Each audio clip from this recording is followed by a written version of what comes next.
Hey everyone, welcome to Pencils and Lipstick. This is Kat Caldwell, and you are listening to episode 236 of the podcast. This is our second episode since the summer. I guess I should just embrace the word season. We're into our sixth season, and this is the second episode because we take a break in the summertime, as one should. It is September 9th as this goes out, and I think I've heard from like 5 different people, even my dentist, that they can't believe it's September already.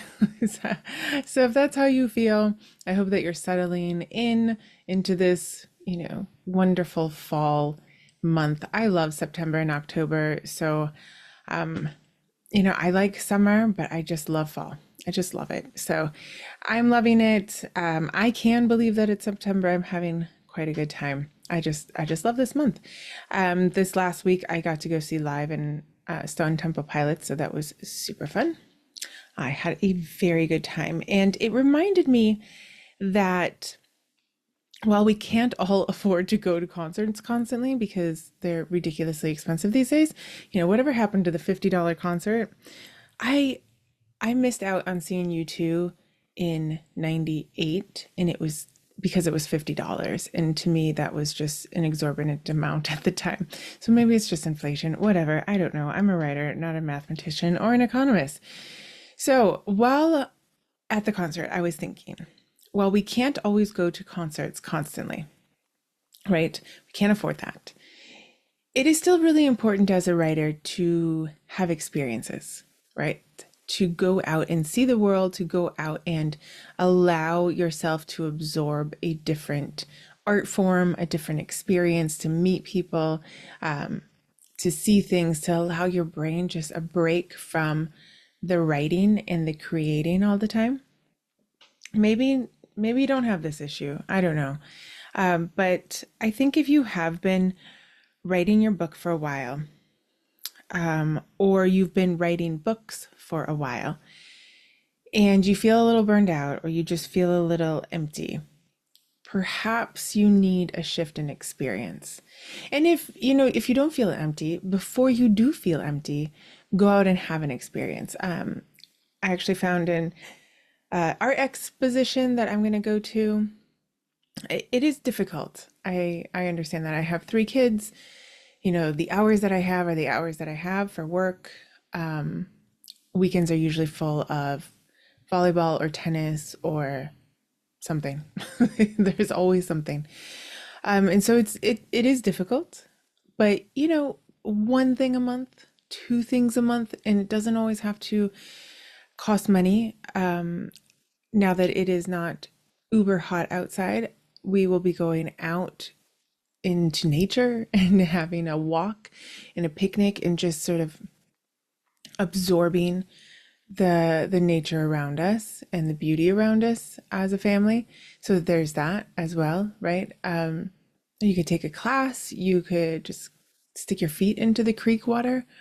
Find festivals. It is fall. Everywhere in America, at least, there is a festival going on. In fact, if you Google, what is going on this weekend near me, you will find stuff. I promise you. In fact, I have been to some really fun festivals just because I Googled it. I also really I went to this old, farm equipment festival, but there were people that were doing ironwork, and there was this whole antique toy museum, I guess. I don't know. I like that stuff, but I think that it just sort of gives your brain a break, and it helps to feed the creativity. And then the problem is getting only 5 hours of sleep because the concert's really far away, and you can't remember what story idea you came up with during the concert. Just exactly what happened to me. But I no longer really fret that much about those things. My brain is going to run away with itself constantly. And if the idea is good, it'll come back. So kind of speaking about my brain running away with itself, I have taken myself to task to start learning kind of in this last year how my brain works, how I work, how I can work better, how I can get the things done that I want to get done, even when life hits me, because a couple things have really hit this year. And I don't see things not hitting in the near future. But so I've been trying to figure that out. I joined Becca Simon's community, which is the Patreon, the Clifton Strengths community. And that is really interesting. I am gung-ho about Clifton Strengths. I think that it's amazing. I do feel that there's still a lot more for me to try to understand about them and how they work for me. But today I invited Paulette Perhach in to talk about her journey with ADHD, because I think it is possible that quite a few of us who were born in the early 80s and late 70s have neuro differences that weren't really talked about and we haven't explored. And I don't know. Paulette says that it was great for her to get the diagnosis, and that is a possibility that will be more freeing to you. It's not always insurance wise and whatever. It's not always a choice that we get to, choose. But I am going to be bringing in quite a few other people to talk about either their ADHD or their different ways of doing things and getting things done. I am one person who doesn't like excuses. That's why I choose my one-on-one clients very carefully. I have a hard time with people making excuses for a decade on stuff. But, before you get mad at me, I think part of that excuse, this is sort of what I'm thinking these days, is they don't quite know how their brain works and how to work with it in order to get the book done. The other possibility is that they don't really know the story. They just are haunted by a character. And that's something that I'm going to be exploring as well. I'm thinking about that a lot as well. So I'm going to be bringing in different people. We're going to be talking about the way that they've learned to organize their day, the way that they get all their marketing and things done. And you are going to have to understand, and I will try to remind you every time, no one's schedule is going to work for you at all. It's just, and they're going to make it sound easy because that's what works for them. Sorry, I had to make sure I was recording. That's what works for them. But you're never going to be able to just copy paste ever, right? And so you have to be careful about how easy it all sounds, because that person has found their rhythm, and then trying to copy paste it into your life and getting frustrated. What I really want to encourage you is to find your rhythm and find the way that works for you. And the point of bringing different people in is to show how very different it can be. Okay, so I am still exploring if I have ADHD. All those like online tests show high possibility. I've never gotten myself fully diagnosed, and I'm trying to decide for myself personally if it even makes sense, or if I'm just going to continue down the road of trying to figure out how to do the things that I want to do. Because I do get things done. It's just that sometimes I feel like I'm in a hamster wheel. So don't forget that Bended Loyalty comes out in just 2 weeks as this podcast goes out. So if you want to pre-order it, you can do that. And the links are in the show notes. You can read Bended Dream for free. The link is in the show notes. And if you want to hear my musings, well, not really hear, if you want to read my musings that are kind of like these beginning parts, you can sign up to my Substack called Lessons in Story. You can also read my short stories with any critiques that I got back. A lot of my short stories I wrote because of contests, and I will then get critiques back. And so I'm putting those up as well because I think that we can learn a lot from those. And that is under the paid part. My thoughts on writing for the moment are all free. So, be sure to check that out. I have my writer's newsletter in which you hear all about the workshops. If you want the right tools for getting your story done or for marketing your book, in fact, next week is the marketing workshop.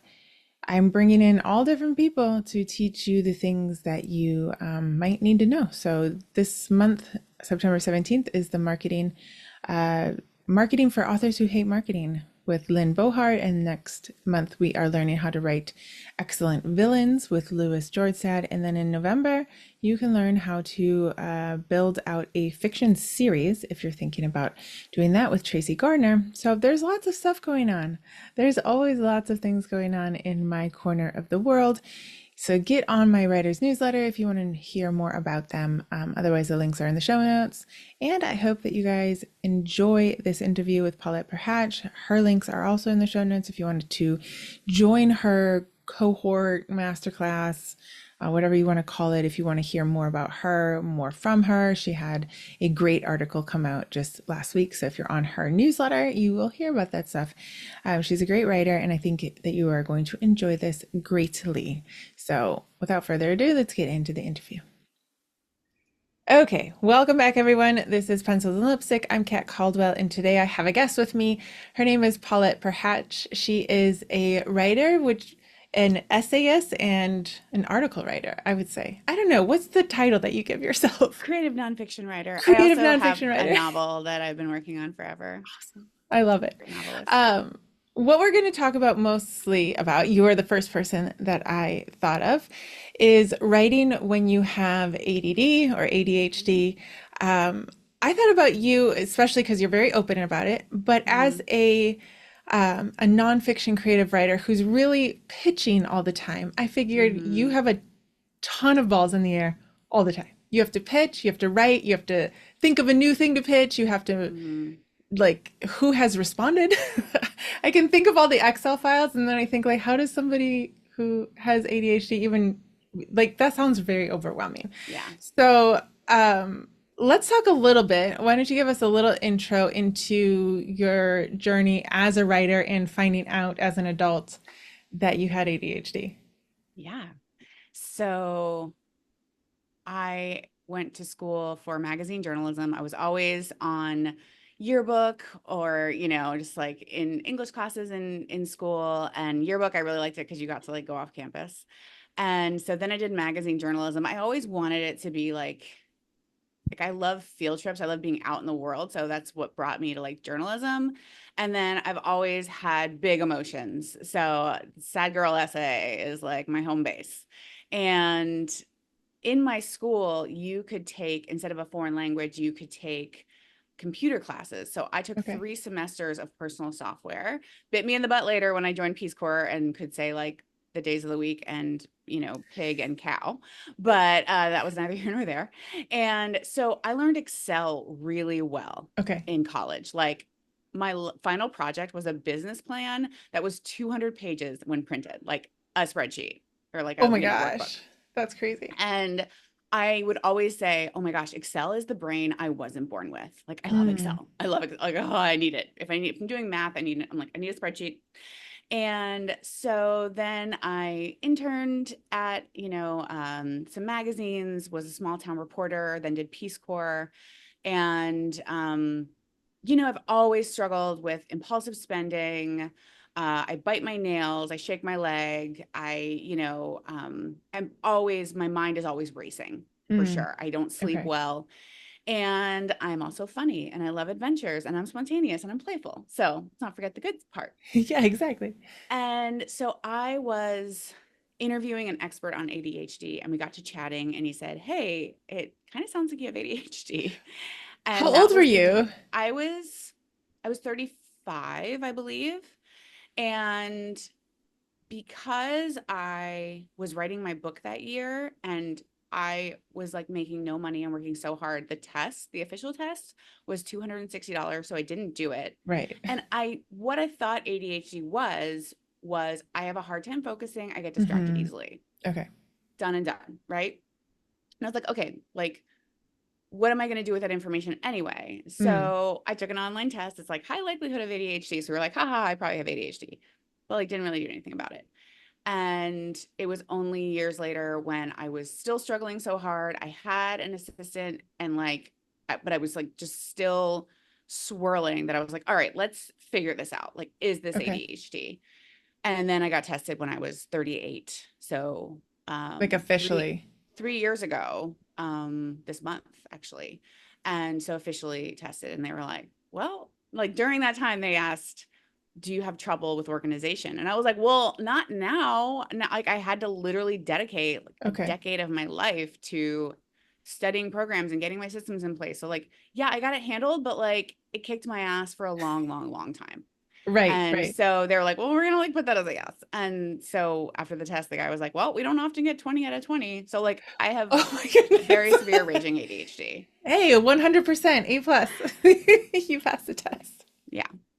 So what did that change though? Because I feel like, as products of early 80s, I think we're both the same age. It's like, I don't know about you, but growing up, it was kind of a joke or like kind of like what you said, okay, great, like ADHD, oh, I can't focus, whatever. Yeah. And it sounds like there's a misconception around that you've learned. So like what changed?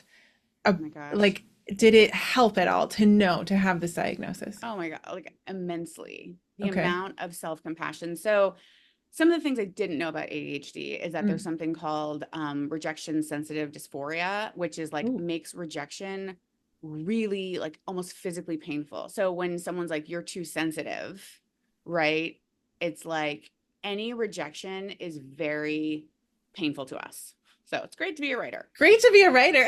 That's like, but a And lot of artists are ADHD, so totally, yeah. that's So that's rough. where like the idea generation comes from, Okay. right? There's also something, there's just a literal dopamine shortage in our brain. So we're always going after things. Like it's like we're like a slingshot that's pulled back and we're constantly trying to burst forward because there's just this energy. Okay. So, I struggled with some like low grade addictions in my 20s and 30s. Yeah. And, things like using food for entertainment, for Hmm. sure. I'm on there. I have to be really, cannot keep sweets in my house, like not happening. And then there's something called hyper focus where I used to make jewelry and I would sit on the couch until it felt like my eyes were about to start bleeding. And then I would always leave a mess because I would do it for so long until like my body physically, I'm like, I have to stop. And then I was too tired to like clean stuff up. I'm messy. I have such a hard time. Paperwork is so hard for me because those activities, things that don't give you dopamine, they're Right. hard for other people. It's like for us, like you just can't, it's just so much harder. There's this block that once I met other people who understood what that block was like and helped me realize, like, you're not making this up. Okay.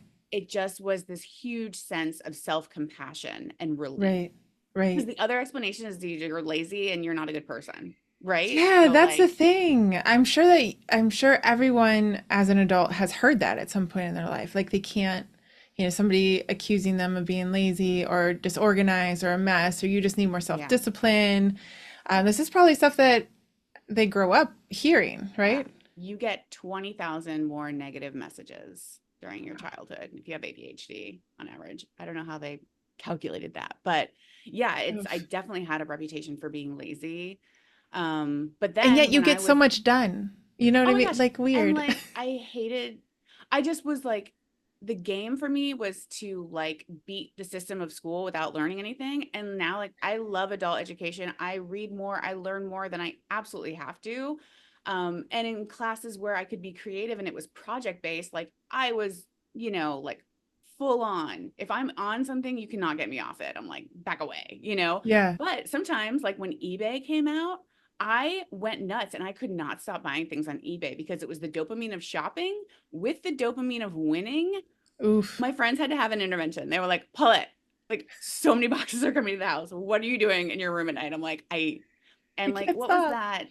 There was that thing that was, it was like a button you clicked. Oh, Stumble Upon. It was a I button don't you know clicked that. that brought you to the next website. I It's like an out of body experience where you're like, I cannot stop clicking this button. I'm really lucky and glad I've never gotten a gambling addiction because Oh, I that's could not, okay. you just, someone described it ADHD as being possessed by yourself. And that's what it feels like. That's so funny. So now that you have like some education on this and sort of Mhm. connecting the dots, are you able to recognize those things in yourself? Are you able to stop them, or is like how does that work now?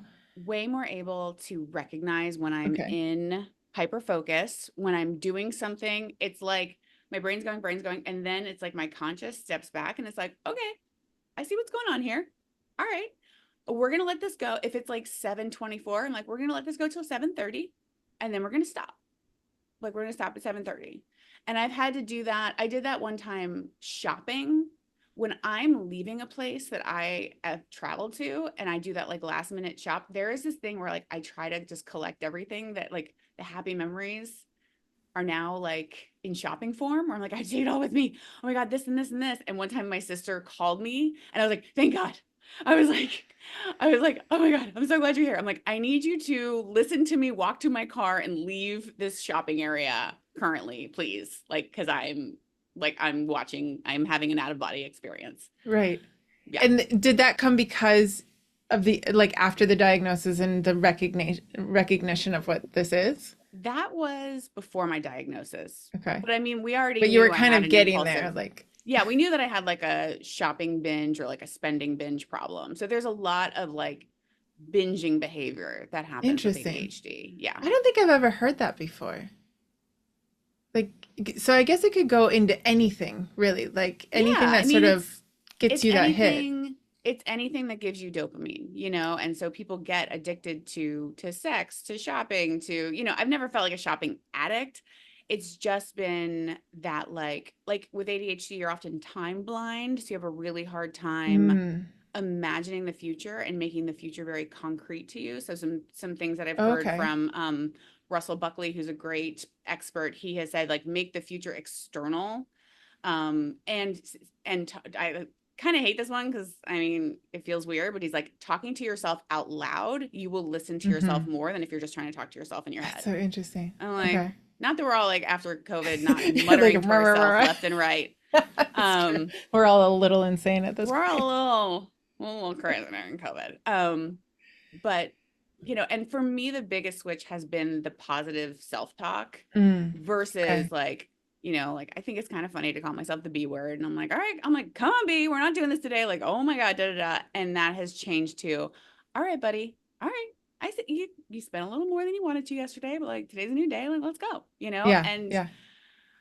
I just really like, especially in my 20s, I had such a hard time with self-compassion. Like I remember someone Mm. saying to me, like, Yeah. you just have to be like more compassionate with yourself. And I started crying and I was like, I can't. Right. Well, because you've heard like everyone, it's easy to point out other people's flaws. And I feel like that sounds Mhm. like somebody with ADHD, it's easy for other people to be like, that's what's wrong. Like this, I can point all your flaws out right here, right? Because Yeah. in America, we're like productivity based, right? Like we also, you and I Hmm. grew up with like Tony Robbins, you know, Hmm. that like, come on, you can Yeah. do it. That very And if you masculine. can't like get it done in that same way, you Hmm. feel like you're not getting anything done. It's a Yeah. weird contradiction because you do get things done. It's not like you just finally got it started getting published a year ago. That's not true. You've Hmm. been working this whole time through your ADHD. So how has it how have you seen that difference and that shift in like as a writer? Because Hmm. writing is project based, right? But also like you got to get motivated to do it. Like there's a lot Hmm. of balls in the air at all So times. much. So the what I did, which I think like everyone can do, is just design a piece of software. Oh, well, Um, okay. I was like, that threw me for a loop. Yeah, no, I Okay. got my diagnosis the same month that the Writers Mission Control Center was approved as like an official Google Sheets add-on, which is how it used to be. Now it's a web app.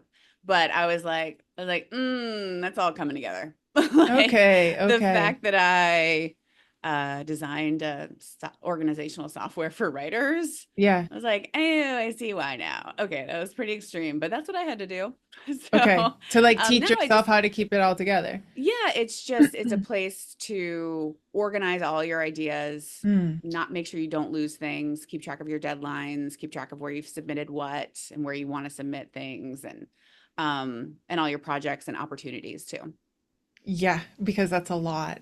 Basically, it's like I know it's so much. it's And I so have like much. five different arms of my business too. So, Yeah, you're also coaching, you're also so like when you're writing. So if people don't really know, like what is the mhm, process besides, when you're writing a novel, you have like an idea for a novel and then you'll most likely spend like months to years on yeah. that project while life Hmm. happens, right? But if you are a professional writer and you are pitching constantly to magazines Hmm. and newspapers, you need to eat. Like you have to sell your ideas, Yeah. right? So Yeah. like how do you do that? Like how did you do it before and then how have has it changed if it has?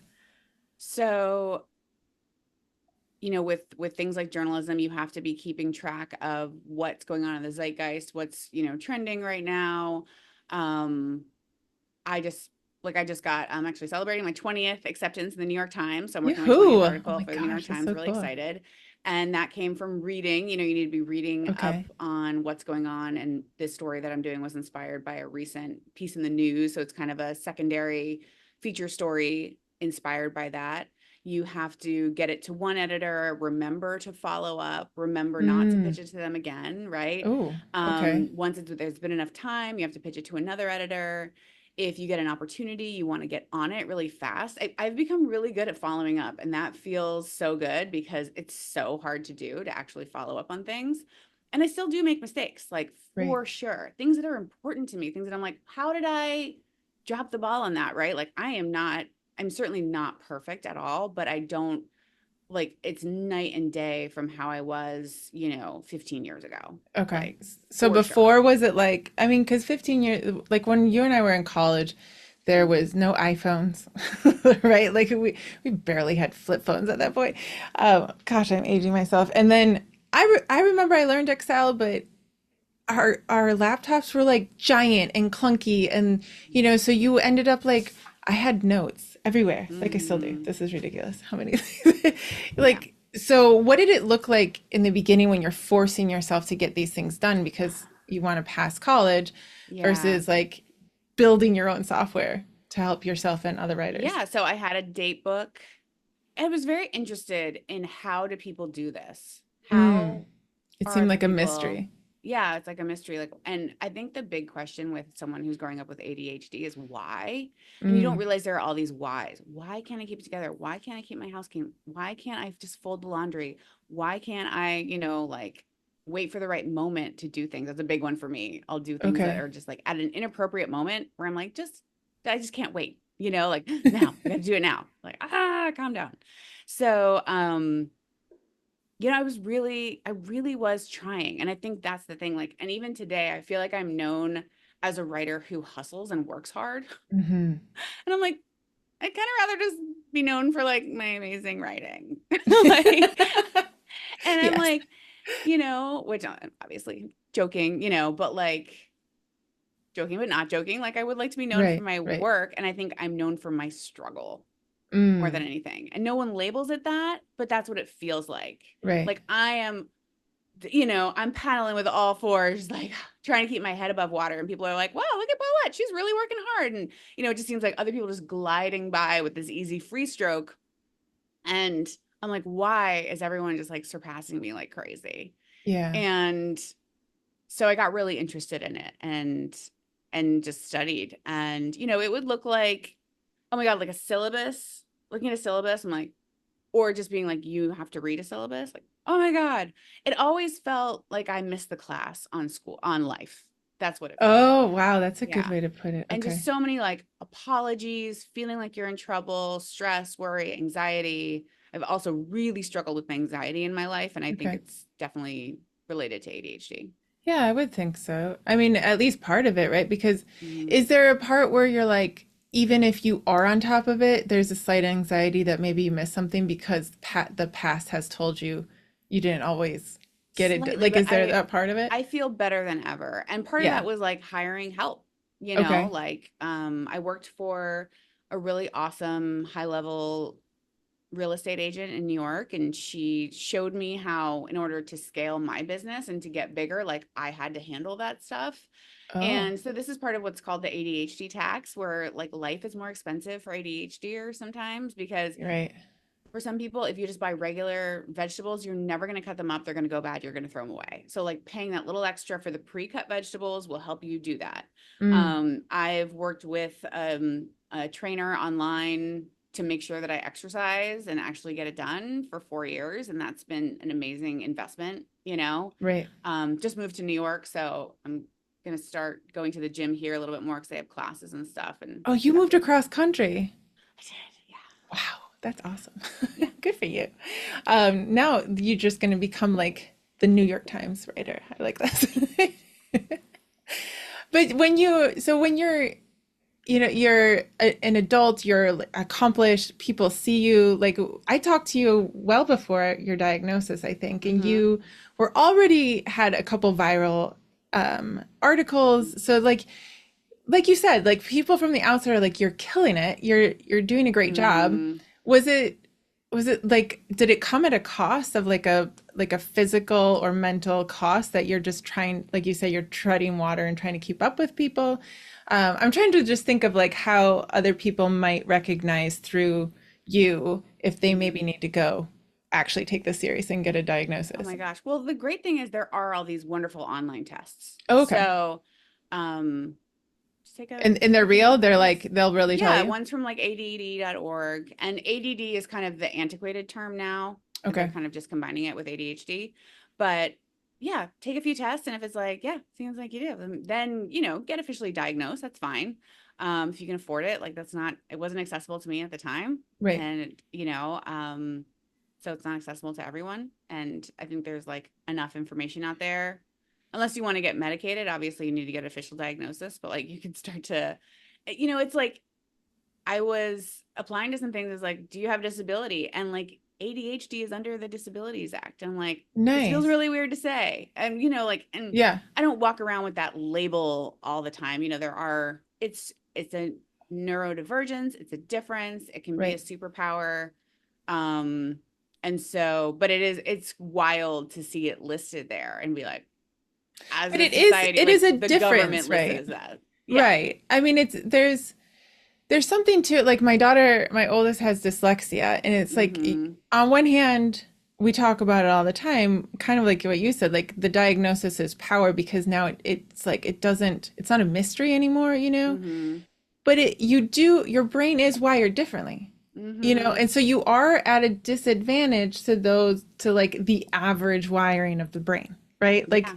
Yeah. so you have to recognize that, and if it helps in whatever field you're in, kind of get on level playing field, that's nice. Like, Mm-hmm. we're not looking at it for like, it's not like you have an advantage. You're already disadvantaged, and we're just trying to get people like Mm. at the same spot. That's what I always tell my daughter at least. Yeah. So when you started writing the software, Mm-hmm. I'm very interested in this because there are so many ways to organize yourself. There are so many people out there talking about productivity. A lot of times people are talking about the same thing, right? Like, and when I Mm-hmm. say productivity, like as a writer, there are things you want to finish, produce, Mm-hmm. right? Like we have these goals. Did you start it from your Excel obsession? Is Yeah. that kind of where that started? I started looking for how are people organizing this. And Okay. I tried to find the person who I felt, I'm like, hey, all these writers that I know in Seattle who go to, the writing center, do you have a good system? No. Do you have a good system? No. Did no Nobody one? had a system. I have I mean, I've been doing this now almost 10 years. I was 2015 that I started that spreadsheet. And And I remember I numbered the submission tracker 1 to 1,000. I said, I will do 1,000 submissions and then I will reassess if I want to be a writer. And No one is keeping a list of, one of the things that sparked it was Priscilla Long's book, wonderful book, the Writer's Portable Mentor. And she said, have a list of your works. Have a list of all the Okay. work you've I done. mean, that makes And sense. this is what's funny about writers where you're like, what's the best system? Is like a system. Okay. I've seen one writer, she had a list in, Microsoft Word, and she's like, I highlighted pink if it was accepted, yellow if I'm still waiting. And I'm like, that is something. You can't say, show me all the ones that I'm still waiting on. Like I love the way that it gives me an overview. So Okay. one example, daily example is I had a meeting with an editor of a magazine on creativity and technology. Mhm. And in the Writer's Mission Control Center, you can tag stories by theme, whatever themes you write Mm. about. And so I was able to filter down to the ones with those tags. And I went to our meeting with 12 story ideas. And I look like a Wow. story idea machine, right? Really, Yeah. it's a recognition of the intellectual property that are your ideas and your drafts. And I think writers, partially probably because we've been conditioned to see our work as, non-essential, not valuable. We're like, oh, that was an idea, whatever. Oh, I sent that draft. I don't know. Like to have it all in one place and then to have a system where you can get a better overview, I think is really helpful. Yeah, I would think so. Because you said that ideation is a superpower for ADHD. Yeah. So Yeah. you So probably don't value it as much unless you have it, yeah, unless you give it value, right? I have something like 370 story ideas in my That's Writer's Mission amazing. Control Center right now, but it's been 10 years. Yeah, yeah. That's like one a week, I think, on average. But you're right. Like if you have life throwing itself at you and you're going 180 miles an hour, you might not remember what you had before. Or like Right. even the value for something that might have gotten rejected a year ago. It might still be a good idea, Oh, right? 1,000%. Yeah. I mean, that older stuff, your ideas really don't expire. There are ways, there's like one thing I've written that was like a parody about the pandemic that was in a certain time and place. Right. That I'm like, okay, I think that's over. But most of my ideas, it's like that's, they're useful no matter when an opportunity arises. Okay. So what do you feel about, I mean, I want is this software available, like do you sell it or do Yeah. people become part of your group? So Yeah, the software you can get just on its own too. on its own. Okay, so we'll Yeah. definitely have a link to that. But you also have started talking about this within like the creative and the writers world, right? In order to Hmm. really help writers. So talk to me about this. Do you call it a class or like Yeah, I guess it's a harnessing class, right? ADHD's wild horsepower. Yeah. So Yeah, so I'm calling it a party/class. a party. I like the party part. And it's really inspiring to me to create a class that's just for people with ADHD because Okay. it's got to be like fireworks. Yeah. And one of the things that helped me do well on the SATs was this Kaplan software back in the day. And I just remember it had these like silly little animations that kept me engaged. And Right. I knew if I wanted to go to college, I had to get a good SAT scores because there's no Santa, there's no college fund. Those are my two big revelations in my in my childhood. There was Um, still no money on the backyard tree. I don't know. yeah. So, and because that software was so interesting, I was able to keep at it and I did get Hmm. a good score and I was able to get, scholarships to college mostly. And so I'm designing a class. Number one, the most important thing is that people come in there and they're like, everyone in here has ADHD and everyone understands what it's Yeah. like to be me. Yeah.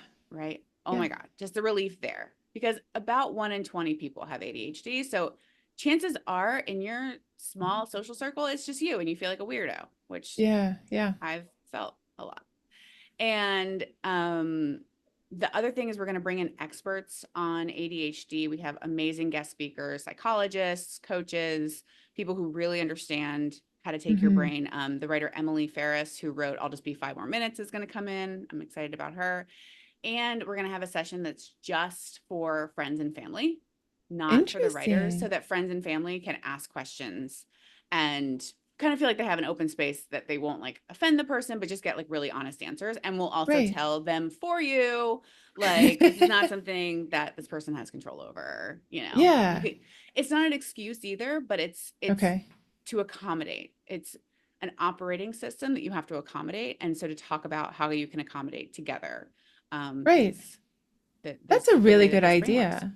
I haven't heard of that, of anyone doing that, Hmm. but it makes sense now that you say it. Like, that's a I great mean, I just idea. thought about what I would really want. Yeah. Please tell my family just Yeah. that I'm Um, fine. well, it just sounds, it it does sound like an excuse, you know, and I think it's hard for other people. It's just so, it's been really interesting to realize the patterns in my own mind and to Mm, be like, oh yeah, you know, and I've talked about like, I don't know, it's just, it gets deeper and deeper where I'm mm. like, just, it's like the end of the Usual Suspects movie where I'm just like, oh, it's all making sense. Like that was it and that was it. And you don't think all these different things are connected and they're all Okay. part of ADHD. And I think that's why the it just has such a branding issue because it's like, it is this one thing, attention. And we don't have a deficit. We just have a control issue with our attention. Oh, that's interesting. Because even the title of it feels like it doesn't really explain it properly. Someone pointed out that it's named for how it affects other people, how other Oh, people I observe can it. see that. Yes, in And the I was like, American medical system, it's how it affects the doctors and adults around you. yeah. So, That makes sense. mhm. Okay. So I'm thinking about this idea of like you said that it's not an excuse, but it is kind of an excuse. And I've heard this a couple times, and I think people maybe because those of us who don't have it or don't have it or aren't familiar with it, they sort of skirt around it a lot. And instead of giving people, I was listening to a writer talk to other writers, and it's like, well, unless you have ADHD. And I was like, well, you're Mm, just like throwing a whole group of people over here, but you're not actually giving them any tools. Like you're saying, well, this tool, mhm. this isn't going to help you because you have ADHD and clearly you're not going to be able to pay attention to this. But that's not necessarily true. It's like, Yeah. again, you are very successful, you're getting your stuff done. So it even feels like from the people who don't have it that it's like an excuse, a throwaway excuse of like pushing people into this corner. I think the uh difference is with an excuse, you say, I can't, I have ADHD, period. mm, Right? An explanation and an operating system is I have ADHD, so I'm going to do it this way. I'm going to do it that way, Interesting. you Okay. know, and Yeah. to take it in stride, but to be like, that's not going to stop me. And Right. I take responsibility. It's almost like people who have childhood trauma and then have really like violent or negative personalities in adulthood. It's like you were not responsible for your childhood trauma. You're responsible for going to therapy now, though. That You makes know, so sense. it's like Right. I'm Right. not Right. responsible that I have ADHD. I am responsible for accommodating for it myself, in service of the people around me, my friends and family, and the jobs that I have to do. Yeah. In service of yourself, Yeah. as well. And I want to go back to like the self-talk because I think that is probably the place that will change the most and have the biggest impact, right? Mm-hmm. Like anyone who is our age, or I mean this generation, I watch my kids, right? Where I'm like, wow, you guys have some confidence because and it's so jarring because of how we grew up versus Mm-hmm. how they grew up, right? And like self-talk, I don't know about you, but like anyone around me who was ever self-talking, it wasn't very nice to themselves. So like Mm-hmm. you already have that, right? And then you're saying that people with ADHD, the self-talk is really negative. Is that true? Is that what you're saying? Yeah, I mean that's kind of I think probably a bit more of a blanket statement than I would Okay. make without more data, but I think because we get so much negative feedback from being clumsy and forgetting and so many mistakes that ADHD cause you to make. I have Mm, like the worst sense of direction in the world. Um I think we can internalize a lot of that. okay. And I And know then I it did. comes out. Yeah. Yeah, and I've Yeah. I've definitely heard from a lot of people that that's a problem too. So, I Right. think really bringing the vibe up in the class is a big Yeah. goal of mine. Yeah. I just think about writers and the way that we set this whole industry up. Like I put up today on social media because like is social media an issue? Well, maybe not for you, but it could be, Oh right? my It could God. be one of Yeah. those issues where you're like, It's really, I use the Freedom app to block it yes, sometimes. It's not that on my might have phone right been made now. like by a person with ADHD Oh as yeah. one of their softwares. And then It's sometimes great I'll have to take it off my phone for something like, oh, I have to do an Instagram live or whatever. And I'm like, I'll put it back on in a second. And days have passed now and it's like ruining my life. Like yes. it's low key ruining my life because like, Yes. I mean, over time, because someone called it attention confetti. Oh, And for it is sure. this like It nonstop, is. just like this and that and It's this. nonstop And then when dopamine, I don't right? have it, I'm like, oh yeah, that's not real life. My God. No, But exactly. Oh, look I at also all the use it and stuff I like got it. done. Yeah. I know it's this push and pull. But I put out there today, like, so you have to put something out there, that I refuse to accept the fact, like this fact in the writing world that you have to work on one project at a time. Mm. Like that's not how I work, and that I have finally decided that's not how I work. Like I have tried it, I don't like it. It's very uncomfortable for me. I don't want to do it. Mm. Stop saying it. You know. And So many, immediately yeah. the response was, "What? No." Like like everyone went after me. You know, my 5 followers. But I think the problem, what I'm trying to get at, is with the self-talk and with the people who might not be diagnosed yet or might be diagnosed and they're looking to get some help. These productivity things are like the typical stuff that you hear that everyone's teaching might have to be rejected. What do you It's like think? step one, don't have ADHD. Like Cal Newport. I read Deep Work and I'm like, Yes. Put yourself in a quiet room and don't look at the and like world. niche down to one thing. And it's just like, and I'll tell people, I'm like, a great way to like really just like kick your career up is to be the queen of one little tiny niche.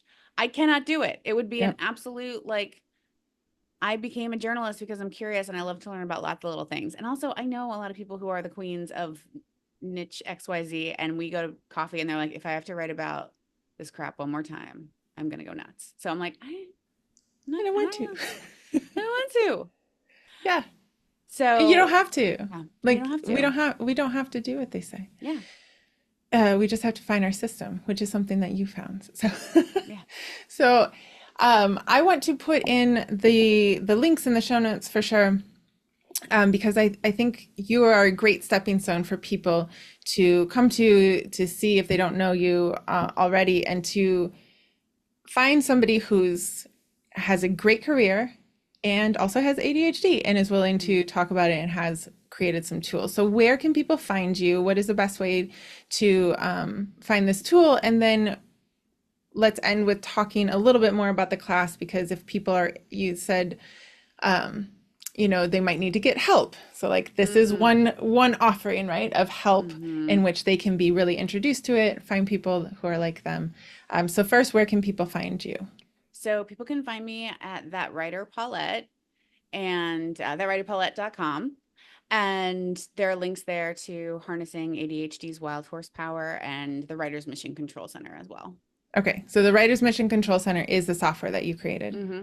So before they get into the class, do they have to do a test? No, you don't have to Okay. have it. And I'm not going to ask for any documentation. I want documentation. Upload it, please, all of it, and bank account included. No, Yeah. so no documentation, but really it is for people who are there to learn how to really harness their career and move forward as a creative, right? Yes. Yeah. All right, so we are going to have the links in the show notes as well. I think it is a great place to really get started. And before we go, is there any last thing that you want to tell anybody who's listening today and is like, I think I might understand what Paulette's talking about? Oh my gosh. Yeah, just that there is this really there's a line from Ned Hallowell, who is the first person who gave me my possible diagnosis. And his line is unwrap the gift. Hmm. And he's so positive about it. And there's just, if you think you have ADHD and you're about to like get tested and figure it out, I mean, it's going to change your life so much. Okay. And it's going to be incredible, the transformation you'll see. That's amazing. Thank you, Paulette, for coming on and being so open about ADHD and about your writing journey. Thank you so much, Kat.